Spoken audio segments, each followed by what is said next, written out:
nakakita na. Balang araw maging Manny Pacquiao. vlogger na to. Ayan. Nandito ako sa kanyang Paris ni Manny Pacquiao.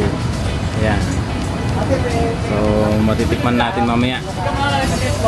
Sa wakas, makarating ka rin dito. Napisto ko eh. Ang tagal ko yung huli-huli to eh. Sobrang busy sa mga ano eh.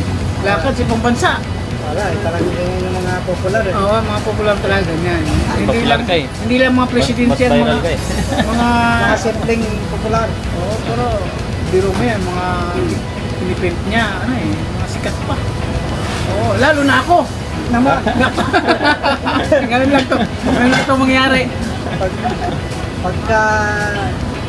Akala nyo ba si Manny Pacquiao ito? Tingnan nyo mabuti, parang yung sunset talaga. Hindi nyo alam na talagang ito ang original na Manny Pacquiao. Yeah.